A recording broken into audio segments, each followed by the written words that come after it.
Mi piace citare la frase di George Byron relativamente a Venezia, cioè a Venezia ho trovato l'indirizzo dei miei sogni. Da musicista e compositore, i sogni del sovrintendente alla Fenice Nicola Colabianchi sono prevalentemente a 7 note.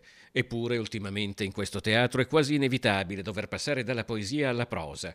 Al concerto di Capodanno, infatti, musicisti e dipendenti della Fenice indosseranno e distribuiranno al pubblico una spilla per ricordare che il braccio di ferro sulla nomina di Beatrice Venezia, direttrice artistica, è ancora in corso. Facciamo passare questa diciamo, parentesi di feste e di auguri e sicuramente dopo siamo al lavoro per avviare quelle trattative necessarie a trovare un punto di incontro. Accanto al sovrintendente Colabianchi siede tra gli altri Michele Mariotti, che dirigerà il concerto di Capodanno della Fenice, una delle bacchette più acclamate del momento. E il confronto viene quasi inevitabile, visto che oltre ad aver lavorato in molti dei teatri più importanti d'Europa e degli Stati Uniti, Mariotti è anche direttore musicale dell'Opera di Roma. Il curriculum sicuramente è molto più adeguato di quello della signora Venezia, su questo non c'è dubbio, come molti altri direttori che sono passati, che passano costantemente durante la stagione, però poi ci vuole un percorso, poter collaborare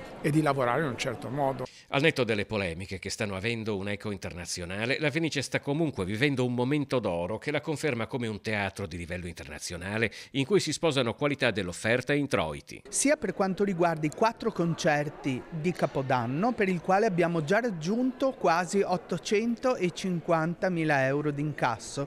Pensate un po', per 4 concerti circa il 13% di quello che facciamo a livello annuale. Sia per quanto riguarda invece i biglietti e abbonamenti, la stagione ha già venduto più di 4 milioni, quindi più del 50% di quanto budgettato. La stagione in corso è ancora quella decisa da Fortunato Ortombina, così come Beatrice Venezia, a differenza di quanto scritto da alcuni quotidiani, non ha ancora messo piede in teatro e la sfida futura sarà proprio quella di confermare gli ottimi risultati. Il mio sogno come direttore artistico e sovrintendente del teatro è quello di fare una programmazione sempre migliore, sempre in linea con la tradizione, con la storia e con la fama del teatro La Fenice e di essere assolutamente all'altezza di questo passato.